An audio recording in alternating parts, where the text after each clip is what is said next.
es la esclavitud. Pero tratar de generar una defensa en este momento de los hombres tiene el matiz de desvalor, la mala postura, la impropiedad. ¿Quién no está de acuerdo en la defensa de los derechos de la mujer? Pero es que realmente eh, el exceso ha generado una discriminación de la posición de hombre y como persona, como abogado, como docente, protesto frente a esa condición vergonzante. ¿Por qué la sociedad tiene que guardar silencio? ¿Por qué tenemos que aceptar ciertamente esa discriminación? ¿Por qué tenemos que aceptar esas gradaciones en el derecho? La discriminación positiva verdaderamente se trata de eso, y aquí lo que hay es una estructura que se tomó el poder como en 1933-39 en Europa y generó ciertamente su propio derecho para servir a esa ideología, para atender el buen sentimiento del pueblo, entre comillas, alemán. Gracias. Bueno, por aquí también tenemos al abogado Fabio Sánchez. No sé si nos quiera también aportar en este momento.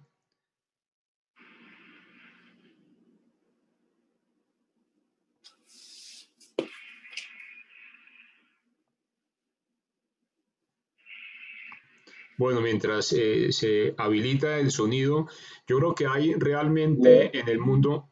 ¿Me ¿Aló? escucha? Listo. Muy buenos días. El tema es bastante importante y sensible porque afecta no a una familia, sino a toda la sociedad. Yo quiero tocarlo desde el punto de vista netamente jurídico. Es un contrasentido que la Constitución Nacional, en su artículo 13, señale que todas las personas somos iguales y debemos ser tratados como iguales sin importar el sexo, ni la raza, ni el origen, ni la familia. Dice textualmente el artículo 13, todas las personas nacen libres e iguales ante la ley y recibirán la misma protección y trato de las autoridades. Gozarán de los mismos derechos, libertades y oportunidades. Entonces, siendo así, hombres y mujeres nacemos iguales y se nos debe tratar por igual ante todas las autoridades, cosa que no está sucediendo en muchas oportunidades y ante muchas instancias judiciales por todo lo que ya se ha venido exponiendo. Y culturalmente se cree que el hombre es el agresor, el hombre es el borracho, el hombre es el violador, ¿sí? Y eso ha hecho que en la mente de los funcionarios que tienen el ejercicio de la administración de justicia, bien sea jueces, comisarios o defensores de familia, se crea, ¿sí?, que el hombre nace malo y persiste en su maldad a través de los tiempos, lo cual no es cierto. La ley de violencia de género, la 1257 del 2008, protege a la mujer, lo cual no me parece mal. Yo tengo hijas mujeres y quiero que sean protegidas. Pero también tengo un hijo hombre y quiero que sea protegido también. Entonces, esa ley señala muchas circunstancias y habla de lo que es violencia contra la mujer y señala que esa ley se aplica a los casos de violencia contra las mujeres, bien sea por una cosa, por la otra, por muerte, daño, sufrimiento físico, sexual, tal, por su condición de mujer. ¿Eso qué quiere decir? todos los seres humanos y en este país, todos los colombianos, estamos siendo protegidos por la ley. Está prohibido matar a un colombiano, hombre o mujer, ya estamos protegidos. Pero esta ley hace énfasis en la protección hacia la mujer. Pero cuando las conductas son como consecuencia de su condición de mujer. Es decir, hay que probar que la violencia que sufre la mujer es por ser mujer, no por ser ciudadana, porque por ser ciudadana o por ser colombiana ya está protegida por la ley normal, ¿sí? Entonces, para mí la ley no es que esté mal. Esta ley sencillamente lo que hizo fue colocar otra vez sobre el tapete derechos que ya están protegidos, derechos que ya están sin necesidad de que exista esta ley. Por ejemplo, en el artículo 6 dice: principios, la interpretación y aplicación de esta ley se hará conforme a los siguientes principios. Derechos humanos. Los derechos de las mujeres son derechos humanos. ¿Cierto? Cierto, eso dice la ley. Pero ¿y los derechos del hombre no son derechos humanos? También son derechos humanos. Entonces, yo pienso que el problema no es tanto de la ley, porque como ya dije, la Constitución, que es nuestra norma alta, la máxima que tenemos nosotros desde el punto de vista legal, la ley de leyes, ya establece que somos iguales y que nos deben tratar por igual ante todas las autoridades. El problema es del funcionario que aplica la ley. El problema es del funcionario que se deja llevar por el nivel cultural o social en el que se trabaja este tema y deja a un lado el nivel legal que es bajo el cual debería estarse trabajando. Entonces, la invitación claramente son 2 puntos. Uno, a los hombres, miércoles, estudien, documentense, prepárense y no den la oportunidad de que se les acuse de estas cosas injustamente. Es decir, si el hombre es agresivo, si el hombre habla duro, si el hombre manotea, si el hombre, ¿no?, pelea, tiene que saberlo hacer, porque si no, todo eso se lo van a enmarcar desde el punto de vista de violencia de género. Estuve en una audiencia en una comisaría donde el hombre se quejaba que la señora lo trataba con términos despectivos, groseros. La comisaria dijo: no, eso no es violencia, porque sencillamente eso es de acuerdo como cada uno lo tome, eso no es violencia. Yo le dije al papá delante de la comisaria, dije: bueno, bajo ese mismo concepto, usted trate igual a la señora, con groserías, con palabras despectivas, igual como lo están tratando. Y la comisaria dijo: no, eso no se puede, porque eso sí es violencia de género, y ahí se le va hondo y yo lo empapelo. Esa fue la respuesta de la comisaria. Entonces, los hombres, no den, perdónenme la expresión poco jurídica, no den papaya, no den la oportunidad para que eso suceda. Todas las peleas de los hombres tienen que hacerse desde el punto de vista jurídico, en los estrados judiciales, no con la otra persona, porque van a perder. Y lo segundo, a los funcionarios públicos, por favor, tengan presente que tanto hombres como mujeres tienen derecho a ser tratados por igual ante las autoridades. Deben ser escuchados por igual y sus pruebas valen lo mismo, y por lo tanto, cualquier concepto, fallo, juzgamiento que se incline a favor de alguno de los dos, y en este caso a favor de la mujer, ¿sí?, está violando los preceptos constitucionales. Bueno, yo creo que efectivamente, quito acá un mute. Buenas, ¿sí me escuchan? Sí. Bueno, yo creo que aquí, digamos, hay que hacer referencia también a que si somos nosotros tratados de una manera más exigente, pues tenemos que también comportarnos de una manera más autoexigente, en el sentido en que si la situación es más difícil para los hombres, pues es más exigente también para nosotros acometer ese tipo de situaciones. Yo diría que en estas circunstancias, por ejemplo, el maltrato intrafamiliar es todavía más exigente para el hombre porque nos encontramos en una situación de asimetría, ¿sí? O sea, a nosotros directamente no nos permiten, ¿sí? De alguna forma, digamos, salirnos del reglamento, ¿cierto? Porque nos califican con mayor, digamos,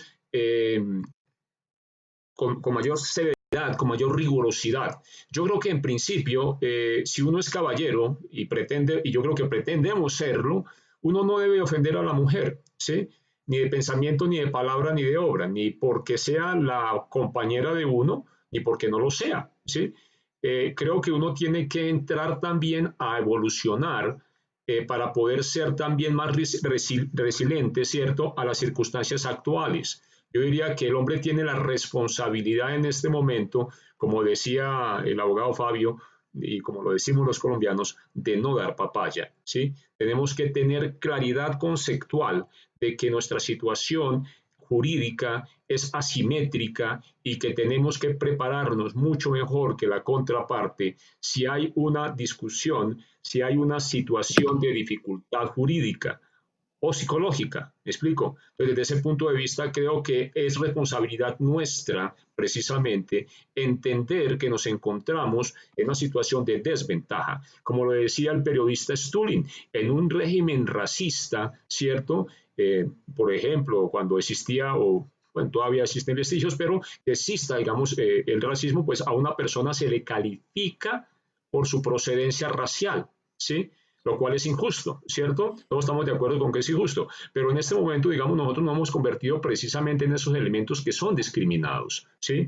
Entonces, uno de los temas que dice, por ejemplo, la abogada Giovanna Carril, es que ella le recomienda a sus clientes comportarse de una manera muy, digamos, suspicaz para poder tener pruebas jurídicas de que siempre se han comportado de una manera idónea. ¿Me explico? Yo creo que es también responsabilidad nuestra cuidarnos, ¿cierto? ¿Por qué? Porque el ambiente está muy pesado para nosotros, ¿cierto? Entonces, si está pesado para nosotros, nosotros tenemos que evolucionar. Acuérdense que también eso nos trae a nosotros, creo, o sea, cada exigencia que nos da la naturaleza, la sociedad, hace que nosotros también desarrollemos habilidades para poder subsistir y para ser más resistente a los nuevos embates. En este sentido, yo creo que la responsabilidad del hombre es precisamente, primero, ser caballero, completamente, ¿sí? De pensamiento, de palabra y de obra.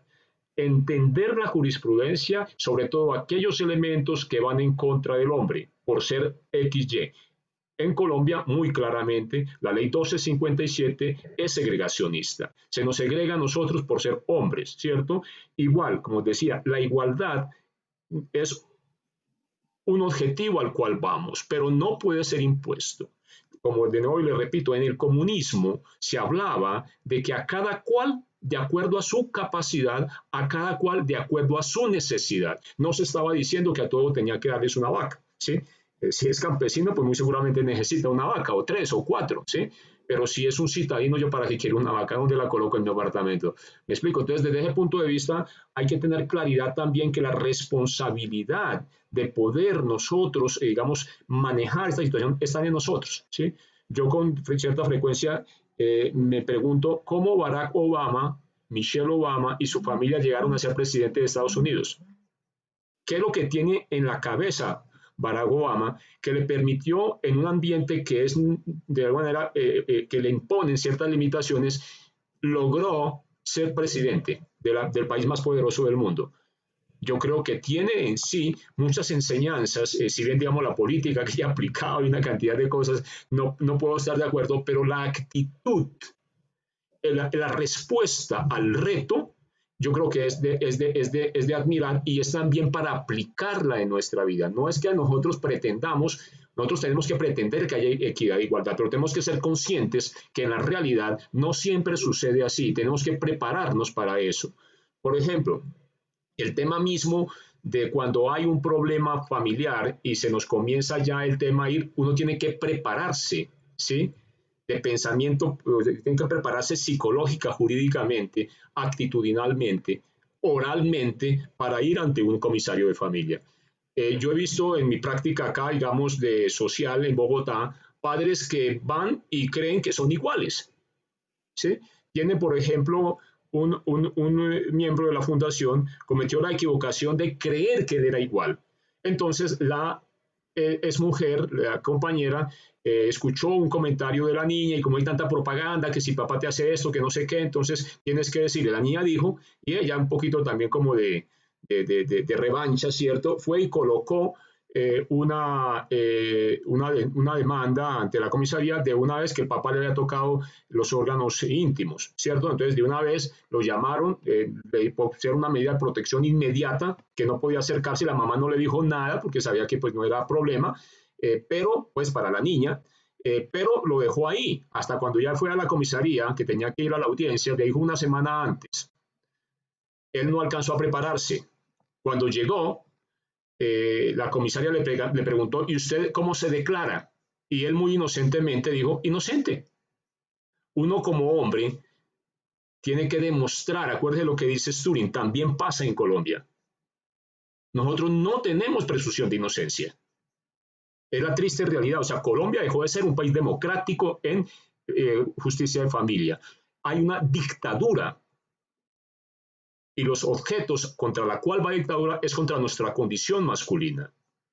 Yo soy de sexo masculino y soy de género masculino, ¿sí?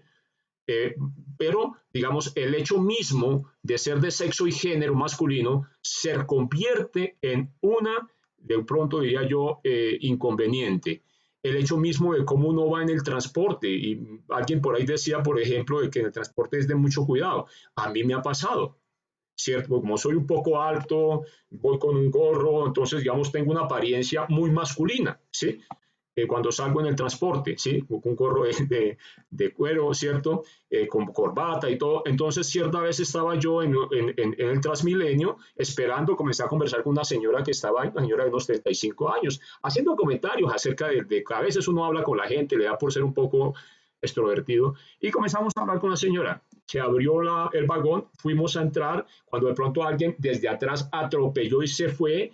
Yo sentí que alguien había atropellado, esta señora la dejó a mi lado acá, y yo estaba así con mi maleta, pues pensé también que me iban a robar.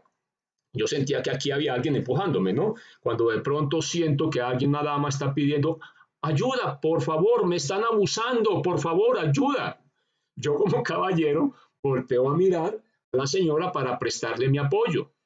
Qué sorpresa me llevo cuando quien estaba supuestamente abusando a la señora era este pechito. Era que yo supuestamente la estaba abusando. Yo la volteo a mirar y me doy cuenta y digo, señora, ya deje esa esquizofrenia, ¿sí? ¿Qué es lo que le pasa? ¿Sí? La señora, que es afortunadamente la dama, o sea, lo simpático que me puse ahí en el Transmilenio, me sirvió porque la señora también le hizo el reclamo, ¿sí? ¿Qué le pasa? ¿Sí? Y la señora se echó un poquito para allá y yo le dije, pues está loca. Entonces la señora me respondió con una sonrisa así socarrona, es que las locas estamos más cuerdas, los locos estamos más cuerdos. Eso fue lo que me respondió. Esa era la semana en que en Colombia estaba la directora de ONU Mujeres. ¿Coincidencia? No sé. Y la directora de ONU Mujeres esa semana habló de cómo se habían incrementado, ¿sí? La violencia de género en Colombia y los abusos. ¿Sí me explico? Yo creo que también en un ambiente donde a todo mundo comienza a decir qué sé yo, que la Coca-Cola es muy buena, pues la gente toma Coca-Cola. Pero si la gente comienza a decir de pronto que el producto chino viene contaminado con el COVID-19, pues la gente va a dejar de comer COVID, va a dejar de comer el producto chino, ¿me explico? Entonces, desde ese punto de vista, también hay una parafernalia de no sé si ya es psicosis mía, ¿cierto? Pero sí, digamos, me he visto en varias oportunidades, no es la única vez, en el transporte público, ¿sí? De alguna manera, y como ya yo voy, digamos, blindado, ¿sí? Colocando una maleta en mi parte, digamos, baja, ¿sí? Para que no vayan a decir que yo estoy haciendo algo indebido, pero sí me ha pasado ya en más de una oportunidad en el transporte público de Bogotá, donde hay mujeres, no sé si también están ellas psicoseadas de cualquier, digamos, contacto, puede ser una mala intención, ¿cierto? o algo por el estilo. Estamos en un ambiente realmente, digamos, que hay que aprenderlo a manejar. Hay que aprender a ser caballeros todavía más. Si a nosotros siempre se nos exige ser caballeros, ahora con mayores veras tenemos que dar. Giovanna Carril le recomienda a sus clientes, cuando comienzan, de que dejen siempre evidencia jurídicamente válida, que lleven grabaciones para que, por si las moscas, y que eso le ha ayudado a muchos de sus clientes a evitarse procesos penales, porque en España la violencia de género no es como en Colombia, sino que es todavía mucho más profunda y tiene una significancia penal mucho más drástica. Bueno, alguien que tome la palabra, Ricardo. Tú puedes allá, Ricardo, ya, ya. Ah, tú tienes que, listo, Ricardo. Tienes que poner tu volumen allá, Ricardo.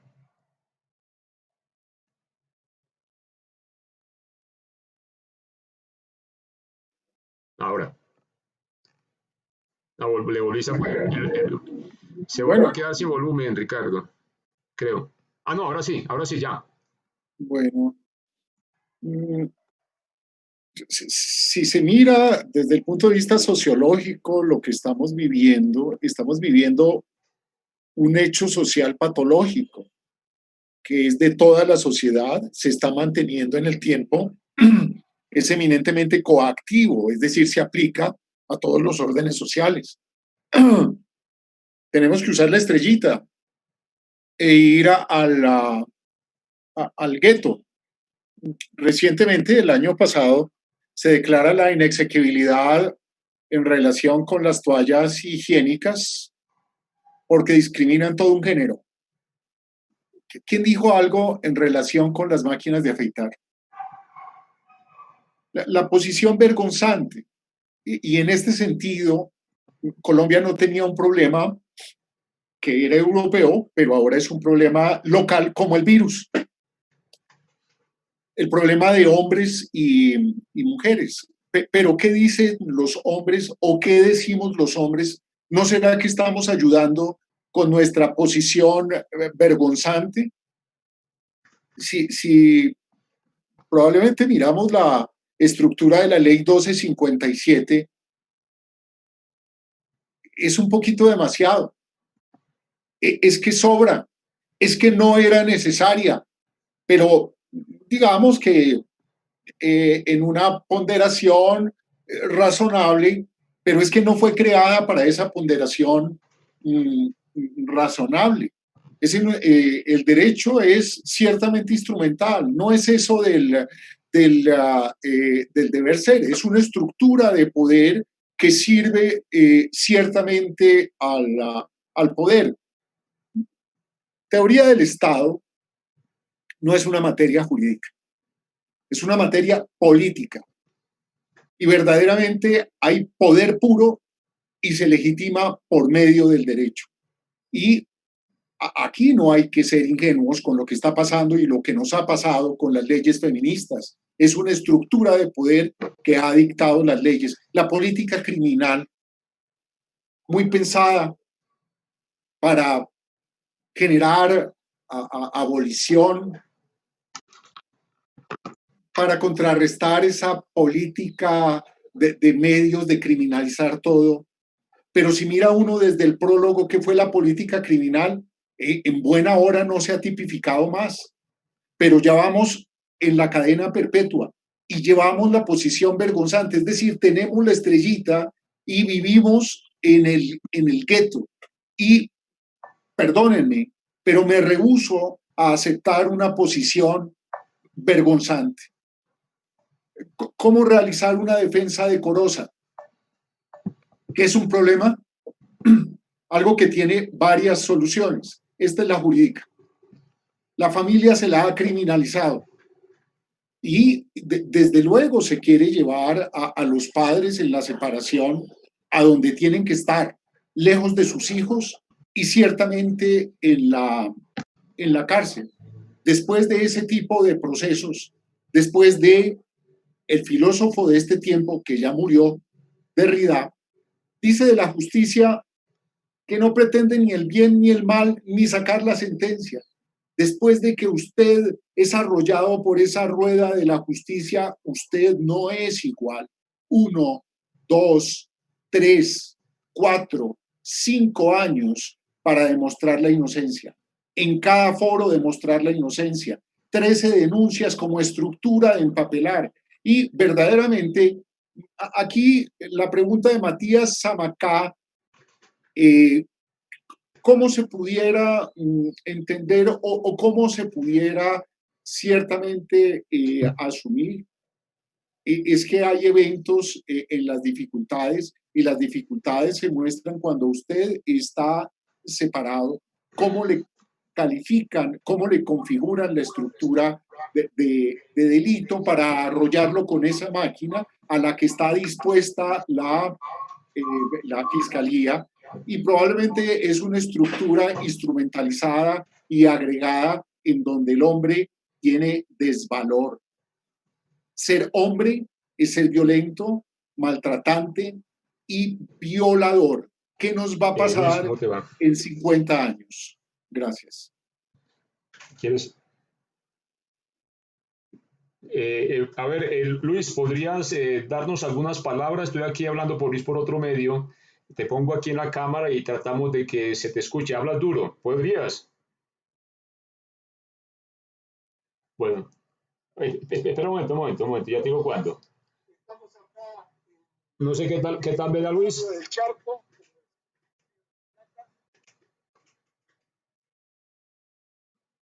No, se va la imagen.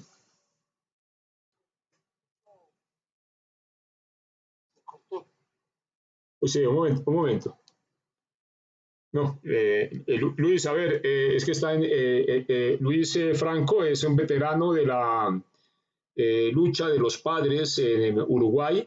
Fue fundador por allá en los años 80, creo, finales de los 80, de la Asociación SOS Papá de Uruguay, que es, digamos, un faro y una guía para las organizaciones que luchan por la defensa de los derechos de la paternidad en toda América Latina, debido a que su, digamos, ex pareja o la madre de sus hijos era francesa, los hijos resultaron en Francia y él también resultó en Francia. Entonces, desde ese punto de vista, Luis ahora, digamos, vive en Francia, ya es abuelo, pero también ha tenido una muy buena, digamos, manejo de lo que es la conceptualización de la paternidad, porque la paternidad, dice él, también tiene historia, y ahí en Francia se ha sacado una enciclopedia acerca de la historia de la paternidad. Son 5 tomos, ¿no?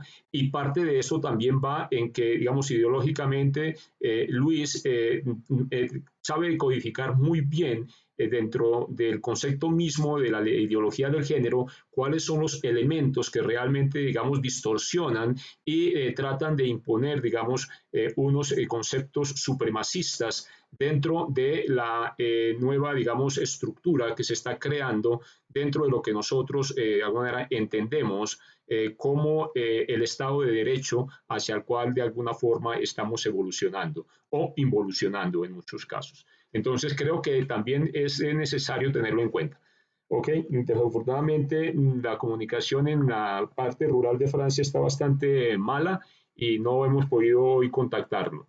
Bueno, aquí hay una pregunta de Ismael. A ver, ¿cómo podemos contrapesar desde la política la violencia de género, que es donde comenzó la malversación de este concepto? ¿Quién nos puede colaborar? ¿Cómo podemos nosotros? A ver.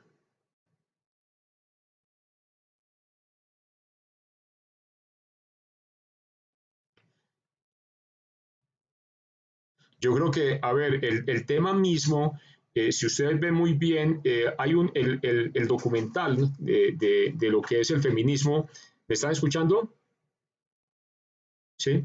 Bueno, el documental de lo que es el feminismo en España, Regreso a la Inquisición de Stulin, es muy crítico, en algunas partes es muy emotivo, ¿cierto? Pero habla que es una confabulación internacional, ¿sí? Habla de que esto, no, esto está por encima de la política nacional, ¿sí? es de alguna manera una tendencia que se está imponiendo en el mundo occidental y, por ejemplo, donde el mundo musulmán no ha entrado de lleno porque tienen, digamos, otros conceptos diferentes y otras estructuras de poder diferentes, ¿sí? En la parte occidental, normalmente, digamos que la religión y el Estado se han dividido. En repúblicas musulmanas, normalmente la religión y el Estado hacen parte de la misma, digamos, estructura de poder, ¿sí? Entonces, eso ya de por sí genera una cantidad de inconvenientes que hay. Y en nuestro mundo occidental, también, digamos que los sectores pudientes también han generado una estructura que también influencia en el Estado. Acuérdense que en el Zuccotti Par, en el año 2011, 2012 creo que era, se hablaba acerca de que si el Wall Street se había tomado Washington, que la gente se iba a tomar el Wall Street. Me explico en el sentido en que ya llevamos nosotros, o la sociedad ha ido evolucionando y estamos llegando, y sobre todo en los países más desarrollados, a unas estructuras de poder que inclusive están en capacidad de imponer muchas de las ideologías que hoy tenemos. ¿Me explico? Eso se ve mucho, mucho más claro en que lo que dice Stulin, en que por lo menos, digamos, hay una especie de la teoría de la confabulación, si me lo permiten, en el que sí o sí hay una confabulación para, digamos, limitar el crecimiento de la población mundial y en parte dentro de esa estrategia, parte es la ideología de género. Y dentro de la ideología de género entonces está el abortismo, está el tema de la promoción, digamos, de N cantidad de otros tipos de, digamos, orientaciones que no obligatoriamente llevan a la procreación y el ataque sistemático de la unión, digamos, heterosexual, que tiene el inconveniente grave de que un descuido y hay un nuevo ser sobre el mundo, ¿no? Entonces, desde el punto de vista demográfico, puede uno de todas maneras como por lo menos encontrarle una aparente razón a por qué las familias nuestras heterosexuales son más atacadas convenientemente, ¿cierto? Y se criminaliza lo que dice el juez Serrano, que lo dice desde su conocimiento jurista en España, que se criminaliza a la familia. Todos los temas de la familia no tratan de llevarlo a través de la conciliación, y lo ve uno si nos están viendo acá de pronto comisarios de familia, es que no se lleva a conciliar normalmente, que fue el principio por el cual se crearon las comisiones de familia, sino que está tratando de penalizar. Y realmente todo conflicto lo mejor es generar una conciliación y no penalizarlo, porque además el derecho penal de autor, y sobre todo nosotros conocemos en Colombia, que la penalización no nos lleva realmente a la solución de un problema, ¿sí? Nos lleva a castigar y en principio no es el camino correcto. Yo diría de alguna manera que estamos nosotros en este momento inmiscuidos dentro de unos conceptos que son superiores de pronto al entendimiento normal, pero que sí uno tiene que comenzar a dilucidar, que para poder sostenerse dentro de un entorno realmente, digamos, hostil para nuestra condición, tenemos que identificar claramente cuáles son los elementos, ¿sí? Que pueden sí o sí de alguna forma tener o no tener una, diría yo, coincidencia con los intereses propios y con la familia tradicional.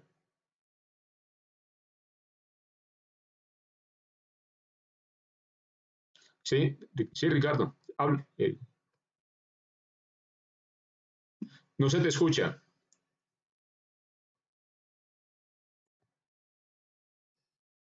Coloca el volumen, Ricardo. Ahora sí ya Ya, tienes. ok.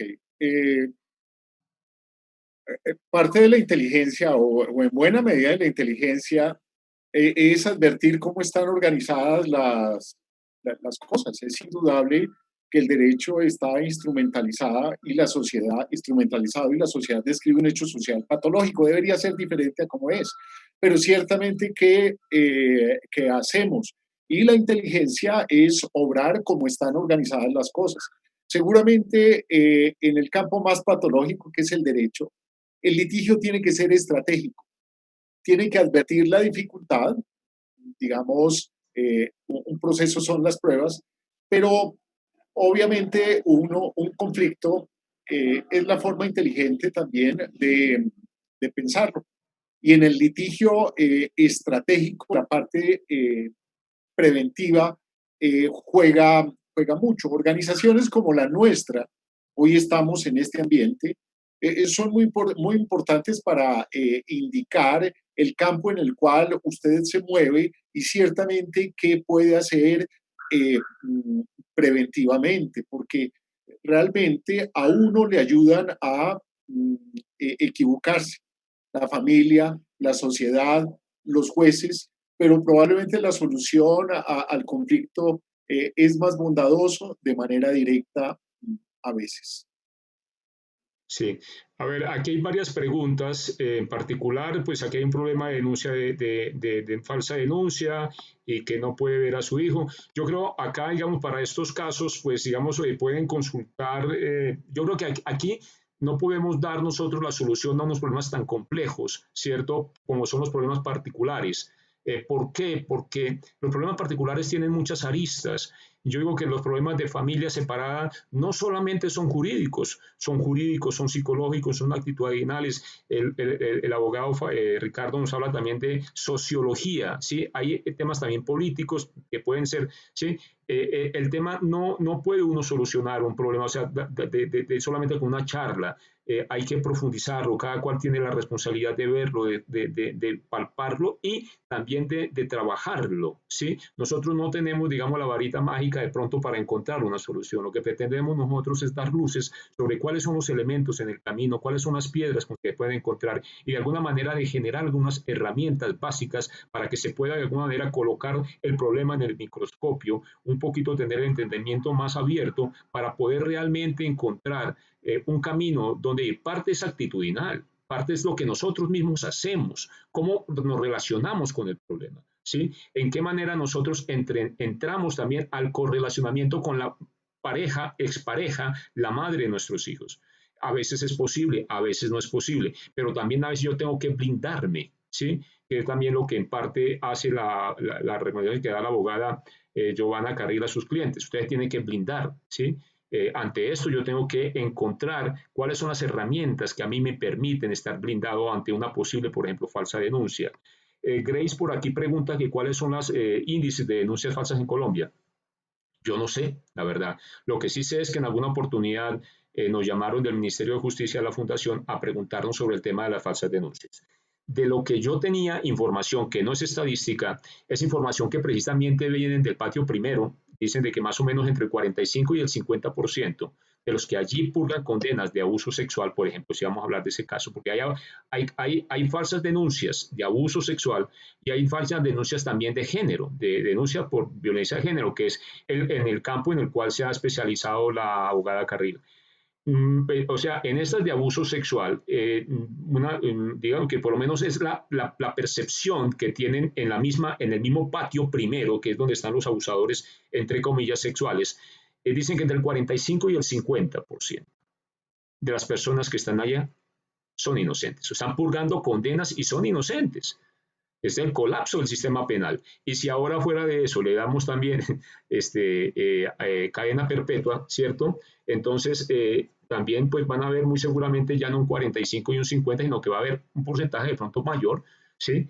Porque la herramienta va a ser más efectiva para sacar a alguien, ¿sí? De la vida, para que no me moleste, para que no me vaya a hacer nada el día de mañana, pues la contraparte puede interponer una denuncia y llevarla hasta sus últimas consecuencias y sacarlo completamente de la vida, ¿sí? Dejándolo, digamos, encarcelado, ¿sí? Durante el resto de su vida. Entonces, también hay que decir de que el tema no solamente uno tiene que reaccionar sobre el evento mismo desleznable de que es, digamos, el abuso sexual, sino hasta donde también esa herramienta se convierte en una retaliación, en una venganza y una posible herramienta también para, digamos, la práctica jurídica indecente de utilizar la falsa denuncia para sacar a una persona de la vida, ¿sí? Sí, Ricardo. Sonido. El sonido no se te escucha. Todavía no. Ahí te mando para qué. Gracias.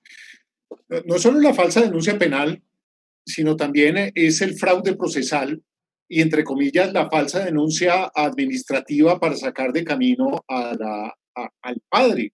Y si se quiere, pues verdaderamente, pues estudiar a fondo el problema, pues hay que mirar las absoluciones, pero hay que mirar las medidas de protección que se revocan o que se caen en homologación. Es un aspecto muy importante de una conducta general que puede ser falsa denuncia puede ser fraude procesal o puede ser fraude a la misma ley, fraude a la ley con la misma ley y es un aspecto ciertamente mucho más grande para una muy buena tesis. Qué bueno, qué bueno que el tema sea actual y se esté estudiando, porque es lamentable.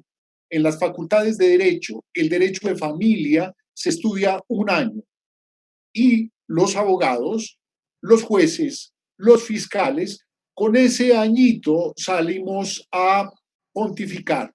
La maestría, la especialización es la reiteración de lo que sucedió en ese año, en esos escasos conocimientos y verdaderamente de ciencia, de trabajo, de depuración, no hay ciertamente mucho. A mí me llama mucho la atención una piedra angular en el derecho de familia, es la T 523 de 1992. ¿Cuántos años han pasado? Pero ¿cuántos años pasaron para que llegáramos a esa piedra angular? Si violar el derecho pudiera atribuir derecho, ¿de qué servirían los preceptos legales? Y esa es realmente la situación actual, en donde personas que tienen que ser garantes de los derechos están cometiendo una doble infracción.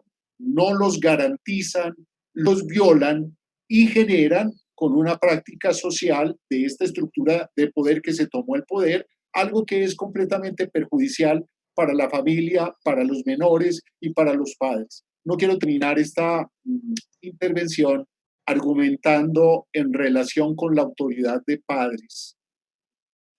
Los elementos de la civilización son muy importantes, sin los cuales no se da o si falta alguno desaparece. La familia es una estructura esencial y se le quita continuamente al padre la autoridad. Esto no es de poca monta, es algo esencial en la problemática social que no solo está viviendo Colombia, sino ciertamente el mundo.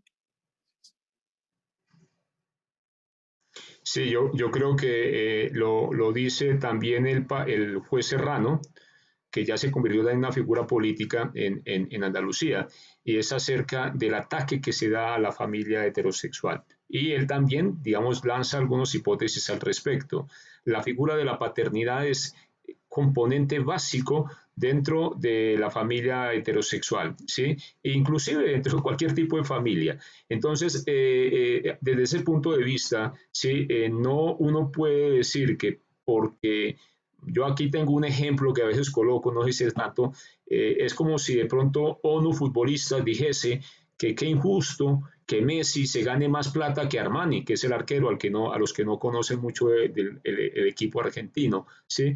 Entonces, que a partir de mañana van a tener que generar nuevas estructuras para que Armani se gane lo mismo que se gana Messi. ¿Me explico?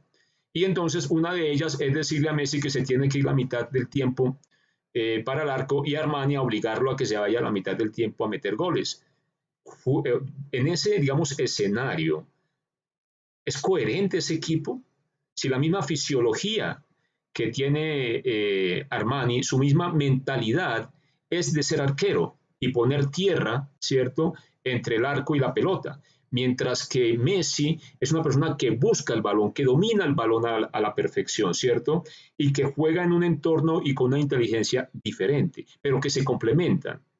Yo creo que una cosa muy diferente es las relaciones sociales y económicas y otra las relaciones sentimentales. Y en las relaciones sentimentales, creo, no es dado que el Estado comience a legislar, porque hay muchas situaciones que son realmente de la privacidad misma de la pareja. Creo que los estados en realidad se están convirtiendo en unos estados inquisidores y de alguna manera sabiendo y entendiendo que la familia es la base de la sociedad. Si no hubiese habido familia, no habría habido sociedad y mucho menos Estado. Pero el Estado ahora pretende, ¿cierto?, imponerle reglas a sus propias raíces, que es la familia.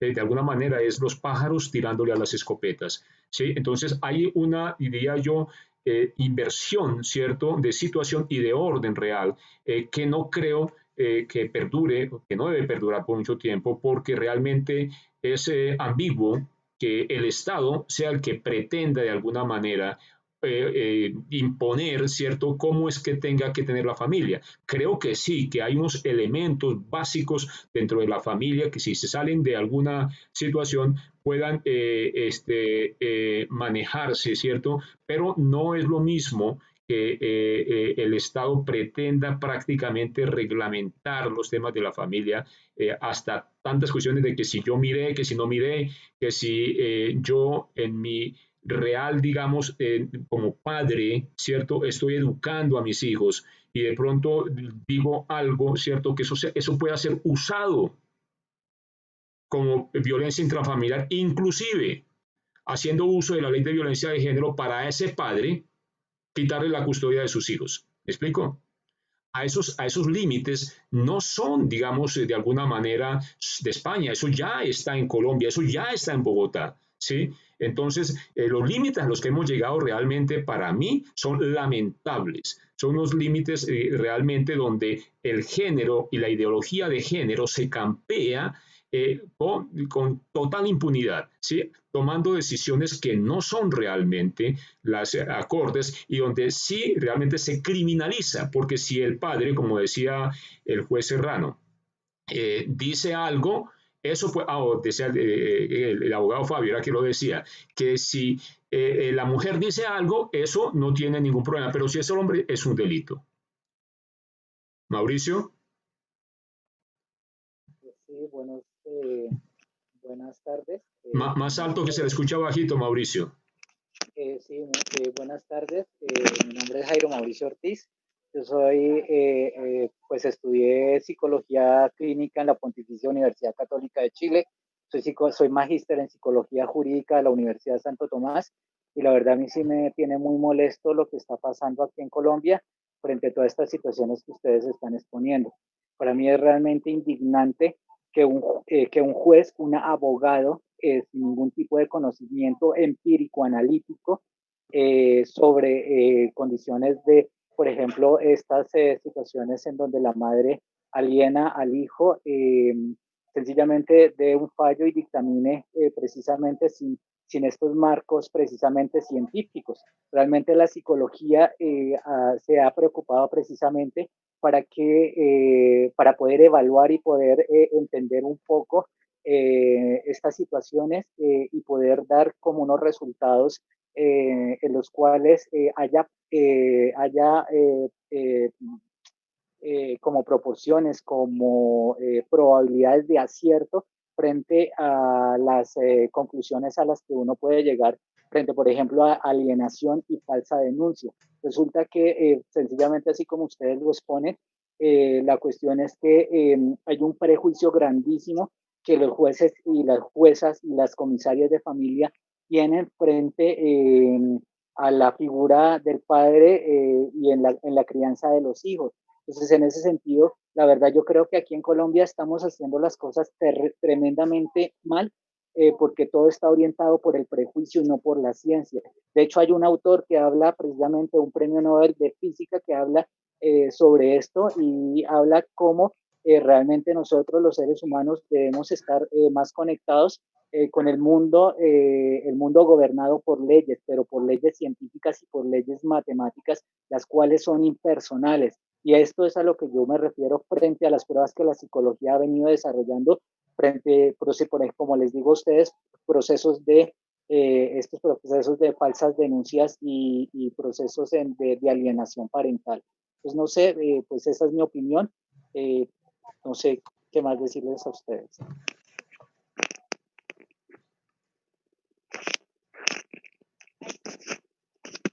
Bueno, nadie más levanta la mano. Pues pregunté si consideraban importante preguntar al... ¿Quién está hablando? ¿Grace? Aquí la única mujer que nos acompaña es Grace. ¿Alguien habla por ahí con voz femenina? ¿Aló? Grace, ¿puedes hablar más duro, por favor? Hola, no estaba hablando yo, pero sí estaba escribiéndoles una pregunta. No, no se te escucha, habla más duro, por favor, más cerca al micrófono. Ok, les decía que ahora sí me escuchan bien, mucho mejor. Mucho mejor. Ok, bueno, me presento. Yo soy Grace, soy estudiante de 8º semestre de Derecho de la Universidad Simón Bolívar. Y pues me interesé por el tema porque mi pareja es español, él es asturiano. Y pues precisamente acudió a la fundación en su momento porque estaba presentando todo este tipo de problemas con la mamá de su hija. Entonces, pues yo también soy hija de padres separados y me parece que es un tema que definitivamente no se toma, no se toca y las mujeres, pues, y la gente en general en Colombia y alrededor del mundo, pues desconoce o simplemente se ha optado por ignorar este grave problema por el que están pasando pues los hombres en este momento. Y pues, como les digo, pues estoy tomándolo ahora mismo, es un ensayo de grado y se titula La alienación parental y las denuncias falsas como mecanismo femenino de obtención de la custodia exclusiva. Entonces, la pregunta que les iba a hacer es si en la fundación como tal, eh, exactamente si hay un número de denuncias falsas que se ha logrado demostrar que efectivamente son falsas y que eran para tener la custodia exclusiva, ¿no? Entendido. Grace, Exactamente. como decíamos, no tenemos estadísticas, ¿no? Lo que tenemos simplemente es la percepción. Tenemos datos de pronto, o sea, a ese nivel no hemos llegado. Sabemos que hay denuncias falsas en el caso particular de abuso sexual. Ahora comienzan a haber también insinuaciones e inclusive, mire lo que se está presentando, que los mismos operadores de justicia, y el abogado Fabio me podrá confirmar si es cierto o es falso, son, por ejemplo, comisarias de familia que inducen a quienes de alguna manera son mujeres para que utilicen 3, 4 palabras claves para poder después utilizar la herramienta de la ley de violencia de género para sacar ilícito, indecente, improcedente, ilegal, criminal provecho de una situación. Ya se presenta en Bogotá. Y lo puedo decir porque tengo, digamos, experiencia en ese tema. Entonces, sí, pero se presentan, pero no tenemos, digamos, es muy difícil, ¿no? Creo yo, poder determinar eso. Sí, ¿cuál es la situación? Yo creo que son de pronto estadísticas, ¿cierto? Que puedan manejarse, no sé en qué forma. Es más sencillo, por ejemplo, hablar de eventos que son irrefutables, ¿no? Suicidios, homicidios, ¿sí? Nacimientos, ¿sí? Matrimonios, separaciones, pero este tema ya como que queda en una parte, digamos, muy sutil. Yo lo único que he visto que tienen algunas estadísticas son las personas que han sido condenadas, ¿sí? Como le decía, la única estadística, y es una percepción subjetiva, es una carta que en algún momento nos llegó a la fundación del patio primero de alguna de las que la modelo, ¿cierto? Donde en teoría están las personas que están condenados por abuso sexual y donde ellos mismos decían, o la carta, que un número para mí escandaloso, que el 45-50% de los allí condenados Claro. en realidad no tienen, digamos, no cometieron el delito, ¿sí? No sé, obviamente, si es verdad, si es mentira, pero ya por lo menos tener ese tipo de situación es horroroso. Y también es horroroso el tema de que el mismo Ministerio de Justicia que estaba estudiando el caso de los condenados por abuso, ¿cierto? Porque en realidad es un delito, digamos, muy desagradable, o sea, es muy criticado, es muy mal visto, es realmente, digo, sí. Entonces llegar a eso es complicado, pero sí hay esa, digamos, situación en lo que hay. Bueno, Daniel, ¿nos querías colaborar? Grace. Daniel por aquí quería comentar algo, un momentico, a ver qué nos dice. Daniel. Sí, no, cuando estaban hablando del número de denuncias que Grace preguntaba, pues básicamente la estadística yo creo que toma la gente es que si termina en condena, pues son ciertas y en absolución, pues son falsas, pero ahí está el problema. porque muchas veces se condena a inocentes, entonces realmente es muy difícil saber. Lo que la gente diría de puertas para afuera es que pues el número de condenados es el número de denuncias ciertas y el número de absueltos es el número de denuncias falsas. Pero teniendo en cuenta que tenemos condenados que son inocentes, pues no podríamos saber. Y lo otro es respecto a lo que hablaba ahora el doctor Edison sobre que este tema eh, que ha impactado tanto la sociedad española y ahora tan presencial, por ejemplo, con la entrevista de Joana Carril. También entrevisté a Antonia Alba, una abogada de Málaga, pero sobre todo con la entrevista de Joana Carril me llamaba la atención que la gente que vio esa entrevista, que tiene unas 10.000 reproducciones, creo, en este momento, la gente que vio esa entrevista y me hacía comentarios o me escribía, me decía, no, pero es que en España están jodidos con eso. Uy, ¿cómo así que en España hacen eso? Yo les decía, pero es que no se asuste tanto, que en Colombia también, en Colombia también estamos llevados con eso y también pasa lo mismo. Completamente de acuerdo. Sí, como decía, a mí personalmente tengo experiencias que me ha tocado vivir donde, digamos, se me ha discriminado por ser hombre, ¿sí? Y donde de alguna manera operadores de justicia inducen, ¿cierto?, a la contraparte, Buenos días. un momentico, por favor, Cristian, a interponer una, digamos, situación de falsa denuncia de género, ¿sí? O lo que me ha pasado en el transporte público, ¿no? Donde tratan de inducir de que uno está de alguna forma abusando de las damas porque las rozó o porque definitivamente no sé si es que están haciendo estadísticas, ¿no? Entonces también es el problema. Cristian, ¿alguna sobre el tema de hoy? Hoy estamos tratando feminismo, ley de violencia de género y familia separada. Yo les pediría temas personales, por favor, mandémoslo a la fundación, ¿cierto? Porque es muy complicado manejar temas, particularidades personales, ¿no? Les agradezco tener en cuenta eso. Cristian, ¿nos ibas a comentar algo?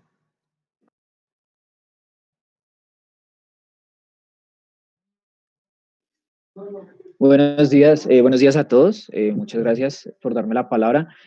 Doctor, pues sí, gracias por comentarme. Digamos que no solamente soy yo, en este caso, digamos, como yo le comenté o lo que yo alcancé a escribir, de pronto es algo muy personal, sí, pero también, digamos que a nivel general se ve que el tema del feminismo en Colombia está muy mal tratado, por decirlo así, está muy mal, sí, o sea, no está bien el concepto, no está bien orientado.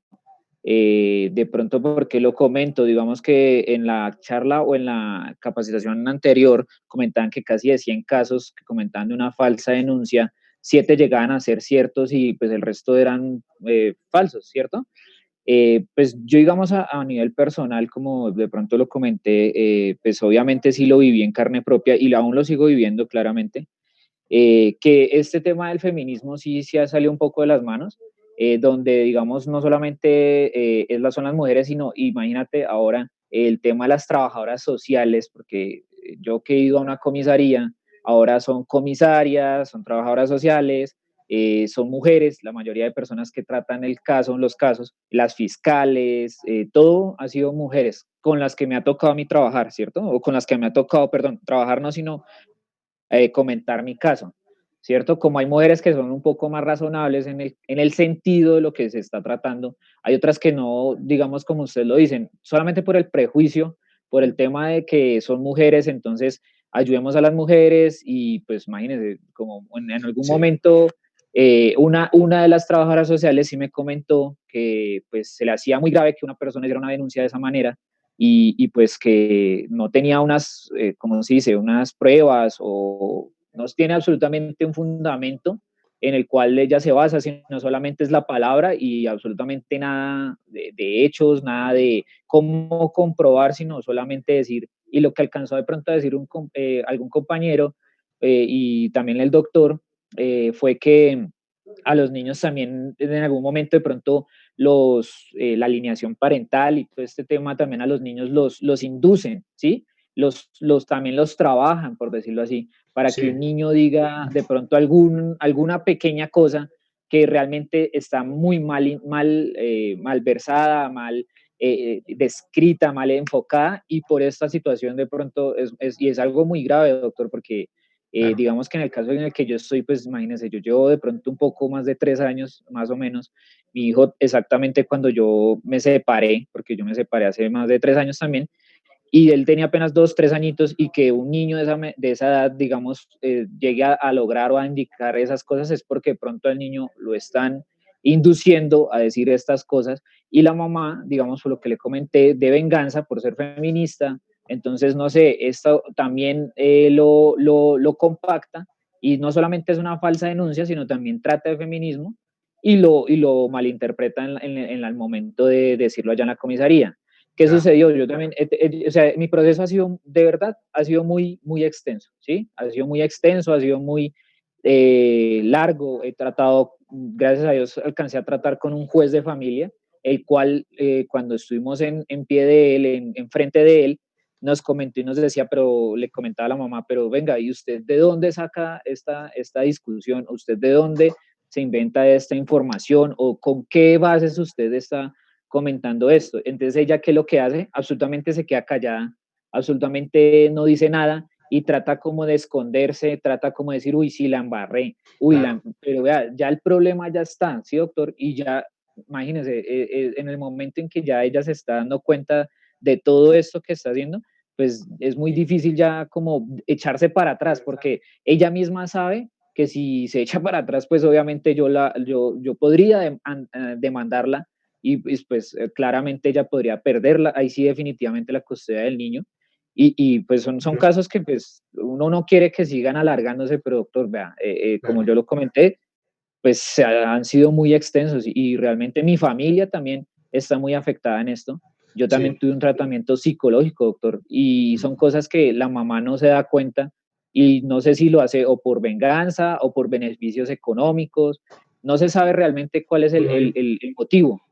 Yo creía, mire que la vez pasada también creo que la psicóloga Catalina Gutiérrez, creo que era ella, o el psicólogo, no, creo que era, nos comentaba del grave problema de la alienación parental sobre temas de abuso sexual. Dice, porque el daño que se le hace al hijo es grave, porque la persona que se le convence de que ha sido abusado sexualmente va a vivir todas las consecuencias de una persona que realmente haya sido abusado.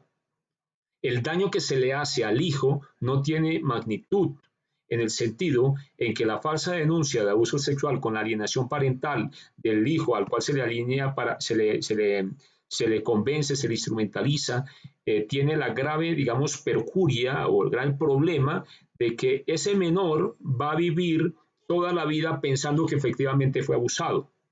Ese es el grave problema que hay. Ahora, en cuanto al feminismo, mire que hay dos aspectos que yo le rescato mucho también a la abogada Giovanna Carril y al juez Serrano. La abogada Carril dice de que el feminismo en España está siendo usado, y la ley de violencia de género, para sacar ilícita ventaja en las mujeres. ¿Por qué? Porque si solamente dicen algo y una vez le dan casa, carro y beca. Inclusive en España dicen de que al hombre de una vez le ordenan salir del hogar, que también lo tiene la ley 1257. La ley 1257 también tiene ese peligro. Le ordenan salir del hogar. La ley 1257 también hay de que si una mujer te acusa a ti de violencia de género, de una vez el comisario puede definir una cantidad de cosas, ¿sí? Y después vete con el juez, después ya ve al juez, ¿no? ¿No es cierto, abogado Fabio? ¿Sí? El juez lo verá, el juez lo verá, el juez lo verá, eso hágalo con el juez, hágalo con el juez. Entonces el comisario tiene un grado de irresponsabilidad al manejar la ley 1257, definir de manera fraudulenta temas de custodia, de alimentos, de visitas, ¿cierto? Fraudulenta, ¿sí? Para después decir, es que el juez, vayan al juez, vayan al juez, vayan al juez. Entonces, en realidad creo que ahí sí o sí, para mí, hay que enfrentar esto por donde es, ¿cierto? Y decir que también, por un lado, la ley de violencia de género en realidad se convierte en un elemento abusador, porque permite, además de eso, la presunción de culpabilidad del hombre, cuando constitucionalmente lo que hay la presunción de inocencia. Entonces, por mucho, digamos, Belén do Pará, por mucha cantidad que haya y que el bloque de constitucionalidad, que a mí la verdad me parece que es superfluo, porque es que la legislación, ¿cierto? No puede ir, digamos que los derechos, los acuerdos internacionales no se pueden imponer sobre la razonabilidad de una constitución que nosotros hemos y unos derechos jurídicos que en Colombia hemos ido labrando durante más de 200 años de historia. ¿Me explico? Entonces, el tema por ahí es en que efectivamente nosotros nos encontramos en este momento en esa situación, digamos, de manejo de la cuestión. Entonces, tenemos que tener también muy en cuenta dónde nos encontramos, para dónde vamos y qué es lo que estamos haciendo nosotros en estos temas de la ley de violencia de género. ¿Me explico? ¿Aló?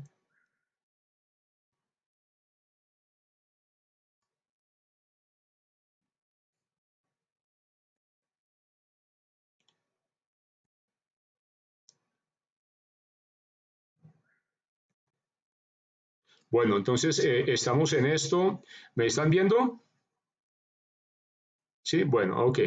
Entonces, a eso es lo que yo de alguna manera quería comentarles. Y aquí alguien se me metió un momentico, por favor.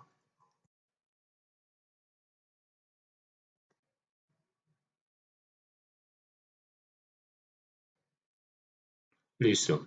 Entonces, la situación aquí va en que nosotros nos encontramos actualmente en esa, digamos, elemento, ¿cierto? Y tenemos que continuar de alguna forma, a pesar de todas las cuestiones que tengamos. ¿Ok? Bueno, no sé quién más que quiera colaborarnos.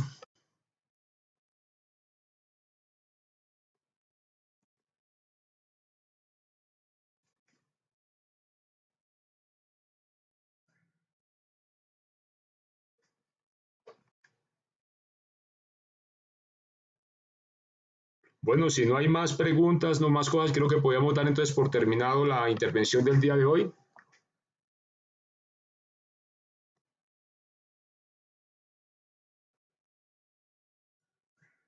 Bueno, muchas gracias. Hasta pronto, chao. ¿A quién quiere hablar? Juan Manuel. Juan Manuel, ¿puedes poner algo que no se te ve la cara?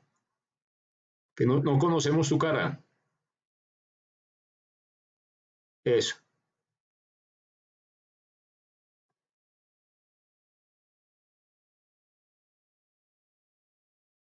Sí, buenas tardes. ¿Algún comentario sobre el tema de hoy? Feminismo, ley de violencia de género y familia separada. Sí, buenas tardes. Buenas tardes. ¿Me escuchan? Sí. Bueno, mire, pues habría muchas cosas también que anotar por este campo, pero para tratar de resumir en breves líneas y de pronto como objeto de discusión. Desde el punto de vista jurídico, me sumo a todas las apreciaciones que se han hecho, porque pues obviamente también estoy viviendo una situación muy parecida, pero para no entrar en caso particular, podría también eventualmente estudiarse la posibilidad, con fundamento en esa famosa sentencia del doctor Ciro Angarito Barón del año 92, y en tratándose de derechos fundamentales y un tema tan complejo como este, donde están en juego también los derechos de los niños y los derechos de nosotros los padres, ¿no? Retomando esta sentencia, ¿por qué no podríamos pensar en un momento dado en acudir al sistema interamericano? Este sistema interamericano ha demostrado tener una gran validez en la defensa de los derechos fundamentales de los estados partes y ha resuelto muchas cosas que ha tenido que cambiar y ajustar la jurisprudencia del orden nacional, porque me parece a mí que en este momento el sistema está totalmente volcado en su gran mayoría en contra nuestra, como ustedes bien lo han anotado. Podría verse la posibilidad de estudiarse, acudir a la comisión o solicitarse, plantear un tema de una relatoría, ¿no? De una relatoría, ¿no? Y eventualmente, en el caso de los casos penales, por ejemplo, también meterlos a la como un planteamiento de violaciones de derechos humanos. Y pues sí, ello, vemos el caso que hoy en día estamos hablando, este nuevo fenómeno entre ese sistema, encima en este momento nuestro y al cual nos debemos. Eso en primer lugar. Otra anotación, cambiando el tema sobre el tapete, porque nuestro medio, el tema de una parte, ¿no? De una buena parte del tema de la religión. Me refiero, hay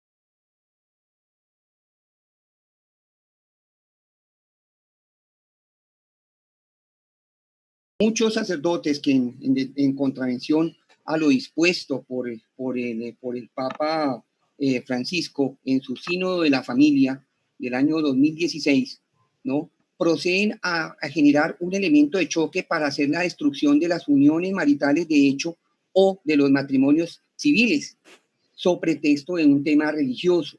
Y ese es otro elemento que está minando. No digo yo que sea una posición unificada de la Iglesia Católica Colombiana, pero sí de una buena parte, ¿no? De ciertos sacerdotes que, desatendiendo todas esas circunstancias, pues acuden a esto y, basándonos en nuestras convicciones religiosas, también van contribuyendo a reforzar esas posturas que hemos tratado aquí.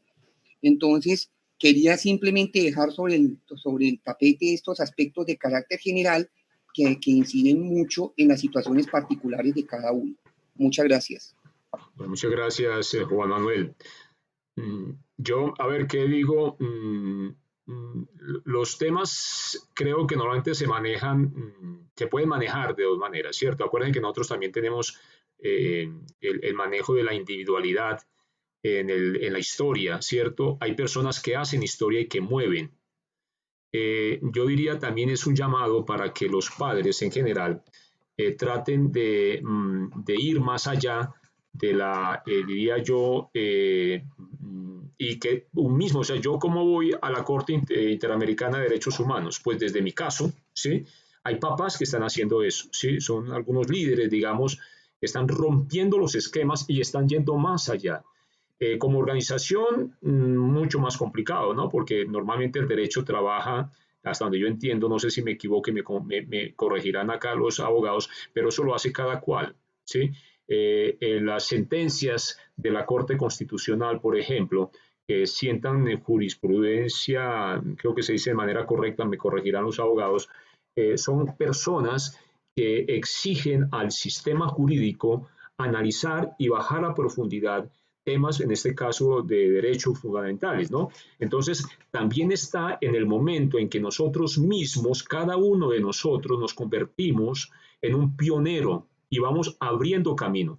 La ventaja, y es lo que también le digo a todos los papás, es que la jurisprudencia tiene esa virtud de irse construyendo a partir de las sentencias, ¿sí? Entonces, hay una persona que va más allá que el resto y abre un camino, ¿sí?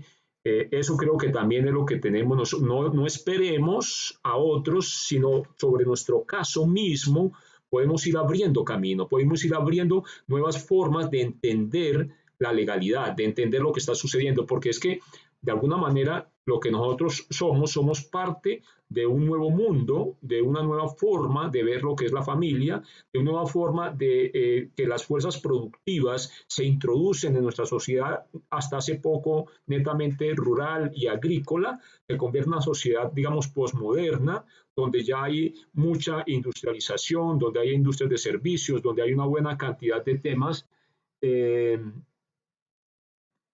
para poder seguir adelante en todo esto. Entonces, a lo que yo les quiero comentar es ese llamado, yo de alguna manera digo que es que cada cual puede ir más allá, ¿sí? Puede y nos ayuda a todos. La sentencia de Sergio Ruiz Murillo nos ayudó, ¿sí? Y fue una persona que lo hizo, ¿sí? Él mismo fue una persona que vivía en Soacha, ¿cierto? Y craneó de alguna manera, no le gustó lo que de alguna manera veía que estaba incorrecto.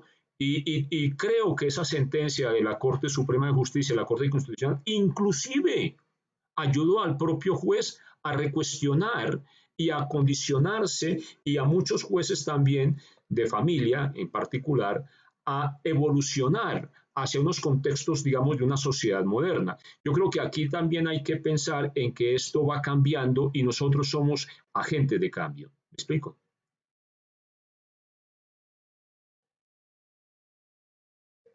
Bueno, si no es nada más, ¿alguien más quería por acá comentar algo? Bueno, si no, entonces nos despedimos hasta... ¿a quién más? El Ricardo, ya...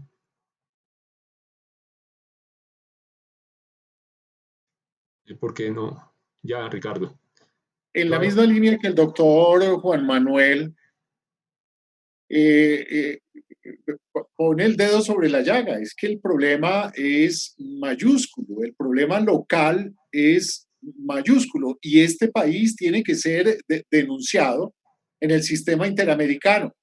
Pero nos podemos encontrar en el sistema interamericano que probablemente tengamos otra dificultad mayúscula, porque internacionalmente el feminismo, participando en convenciones como por ejemplo las de medio ambiente, ¿qué tiene que ver el feminismo con medio ambiente? Claro, uno sabe que la mujer inventó la agricultura, educó al caballo, al perro, al cerdo, al asno y por último al hombre, dice Durán, de acuerdo.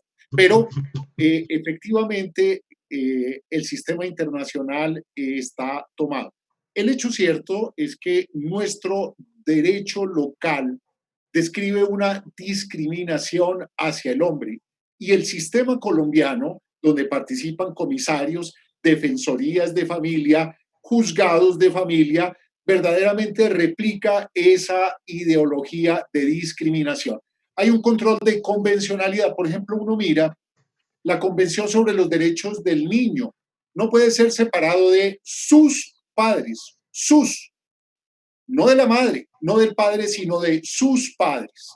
Mira uno el Código de Procedimiento Penal, la Ley 906, artículo 314, numeral quinto, y vaya usted a pedir una sustitutiva del